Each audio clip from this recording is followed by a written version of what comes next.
Everybody, welcome back to the shop today. Today we are going to be working on our 2022 Suzuki DRZ400 Supermoto, and we are going to be doing the 600-mile oil change service. So let's get right into it. So as far as tools you need, not very many. We'll need a drain pan to catch all your fluids in it. I like Reynolds wrap. I never see anybody use it, but I always use it, and I'll show you why. Some contact cleaner, possibly to clean out the inside where the filter housing is. I'll probably cheat and use a little Milwaukee here, but I do have a 3/8" ratchet, an extension. I have a 10, a 12, a 14, and I like these little hook tools are really good for getting out those O-rings. So you're not digging around in there with your fingers. So not very many tools needed. Yes, you could use a torque wrench on the bolt the drain bolts if you need, but I'm not gonna do that. We're just gonna get everything nice and snug. All right, so let's just look at it really quick. This is the actual manual. It does call for 1040. Or API SJ, SL, SM, or SN, or a JASO spec. I'll show you the oil I'm gonna be using, but this is for different temperature ranges, but overall 1040 is what's recommended. Also, we are a little bit past 600 miles. This is what it recommends. So it recommends you tighten the exhaust pipe and muffler bolts. You replace the engine oil and engine filter and inspect all your engine oil hoses. So that's what we're gonna be doing today. This bike does have 668 miles, so we're a little past that 600 mile mark, but it won't hurt anything. Okay, I am gonna be using a K&N 139 oil filter.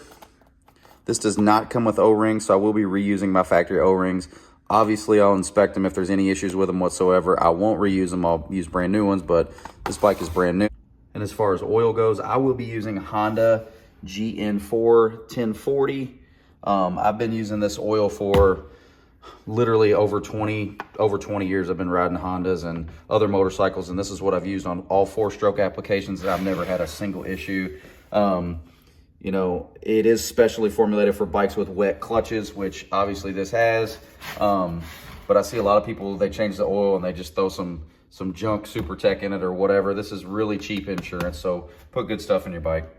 So the very first thing I'm gonna do is I'm gonna warm this engine oil up here. I'm gonna start it and let it run for a few minutes.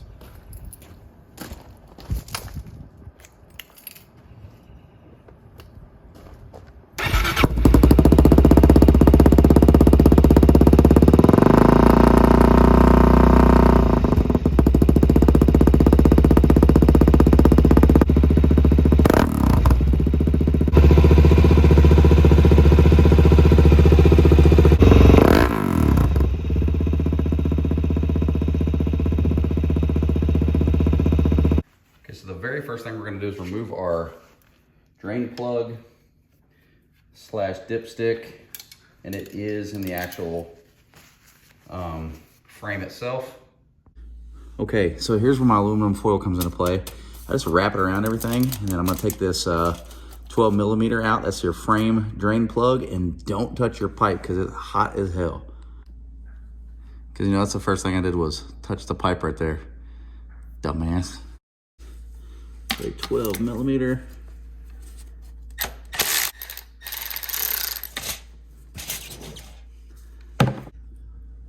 We'll let all of that drain out of there. You can see where our aluminum foil saved us from getting oil and shit everywhere. It's always a good idea to inspect your drain plug. I didn't have any debris on this one. I'm gonna go ahead and hand start my plug back up in there. And no, I did not replace the crush washer. There's probably gonna be a bunch of people out there. It's like, oh, you're doing it wrong. Well, sue me. I'm gonna tighten that 12 millimeter back up. And the torque spec is low. It's like 15 or 18 pounds. We're just gonna get it good and snug. Don't need to kill it. Okay, so once you've fully drained your frame there with your number 12, we're gonna go on to the number 14 that's back here. Let's get you underneath there. So underneath the bike here, right there is a 14 millimeter. We're gonna take that 14 millimeter off. That's our main drain plug. Okay, it's so low to the ground I can't even get the camera in there, but the 14 millimeters right here, you can't miss it. Everything else is just 10 millimeters that hold this skid plate on. So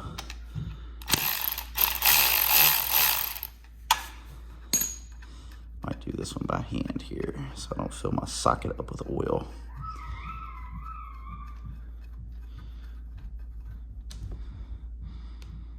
Okay, now this is supposed to be magnetic, I believe. And we'll take a closer look at this, but for now, we'll just let this oil drain. And we'll look at this in a second. Okay, so this is that drain plug we just pulled out of there. A brand new shop tail here. Keep in mind, this is still the break-in oil, so let's see what we get off of it.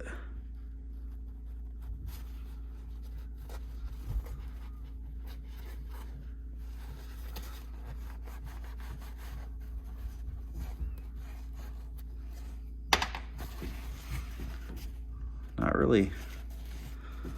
really much. A little bit of stuff, not a whole bunch. So that's good. And you're gonna wanna make sure you get any metal shavings off of there. You can spray this with a contact cleaner to clean it up really good.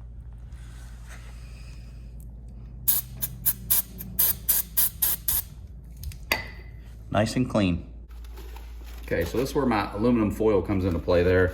I put it around this filter housing here because it kind of acts like a funnel. It'll drain it right down into my pan, which is right there. There's some this is where our filter's at. Keep in mind that the arrow is pointing towards the top, and it has to go that way. These are 10 millimeter nuts. They're not on tight.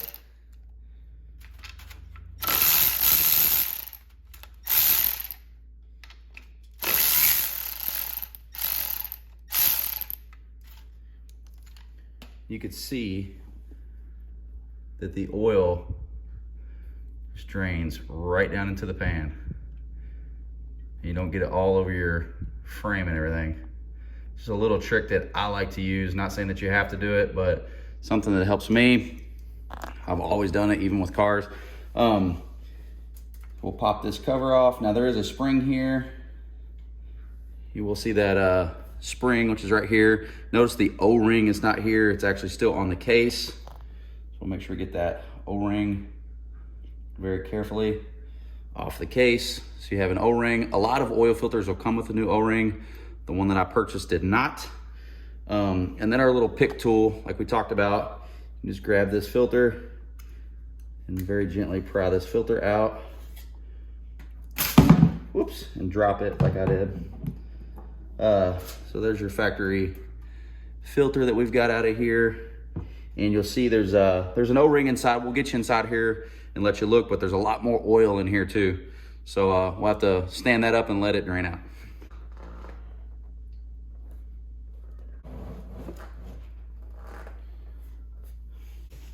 So inside is that little O-ring there. It's actually where it's supposed to be, so I'm not gonna remove it. But you will see you have a little bit of oil left inside. I always like to kind of just soak that up and get all the old crap out. And you can take some contact cleaner, hit in there. Now keep in mind, if you do have a new O-ring, you're gonna wanna make sure that you put it on, remove the old one and put the new one on here. I'm gonna take this little K&N, it's a KN139 part number, and you're gonna wanna make sure that the hole goes inward. So we'll just put that in, get it on there. And then we'll take our cover. I do put the O-ring back in, make sure that's good. And remember, we gotta have that spring. You have the spring here, the O-ring, and you gotta make sure that your arrow is pointing upward. And once you do that, we should be able to hand start our 10 millimeter nuts. And keep in mind this exhaust is hot, so don't touch it. And then we'll tighten these 10 millimeters down.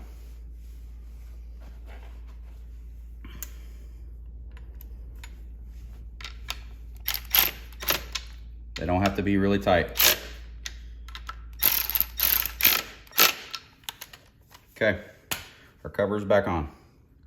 Once you have your cover back on, you go through, take off your aluminum foil, and we have very little metal. Now there is a bolt here that goes right up into this housing, and you could take this bolt off and actually drain the residual fluid in there out of the bottom of the case. It's this bolt right here. I'm not sure what size it is, probably a 12 or a 14. but I've heard of this being removed to change oil and actually cracking the case, and you have to replace the whole side cover. So I didn't even fool with that. I'm probably just gonna do it this way every time. And I just got these snug. You don't have to get them cranked down. So let's get our main drain bolt back in. So I did rock the bike back and forth from side to side. Here's our clean 14 millimeter. We're gonna run that up in there. Make sure that you always hand start everything. You don't just wanna jam it in with a ratcheting wrench or something and risk stripping it. Make sure that's nice and snug. Not a whole lot of torque behind it. Just got enough to seat that crush washer, and let's put some oil in it. So perhaps one of the most important parts I did not mention is a funnel. You will need a funnel.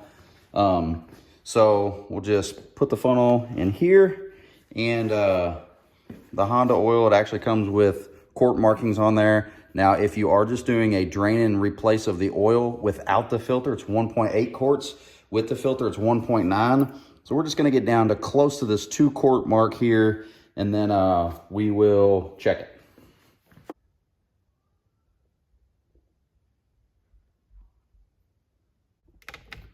So hopefully you can see that I'm probably about the 1.8 quart mark.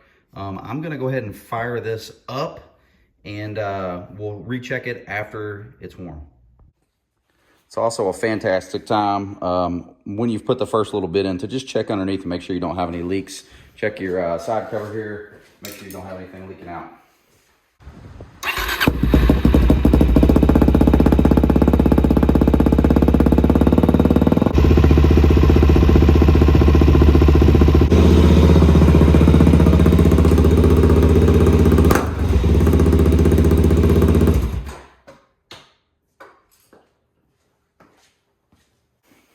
Okay, so I see people screw this up all the time. You are going to want to make sure that your bike is level. You don't want to lean it over from side to side. So first thing we'll do is we'll remove this dipstick. Keep it pointing downward, because if you automatically tilt it upward, your level runs the wrong way. So when you check it. The first thing we'll do is we'll wipe it clean, and you don't need to thread it in. You just need to go down to the threads touch.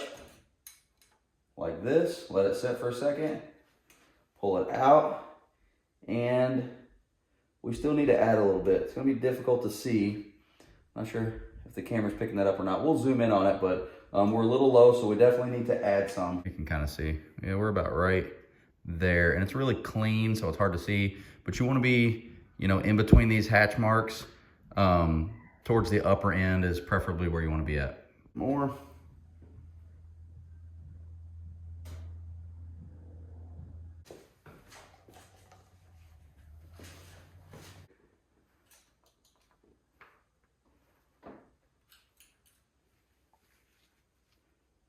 I kind of screwed that up.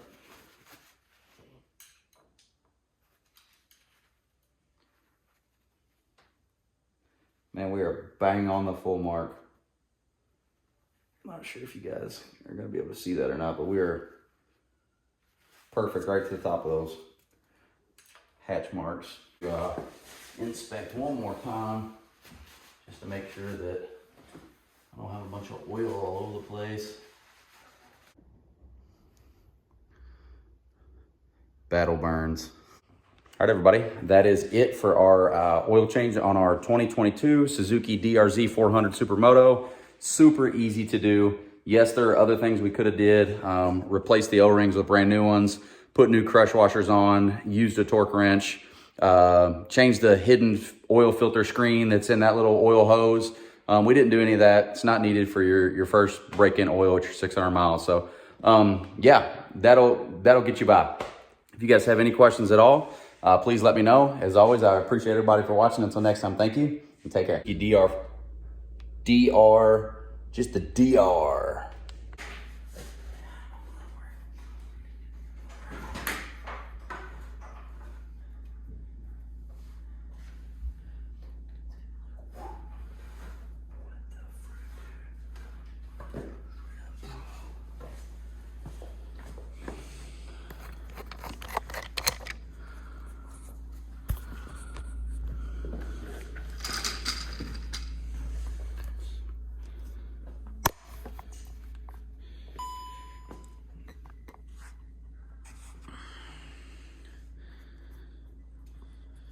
And it does make sure, it does, blah, blah, blah.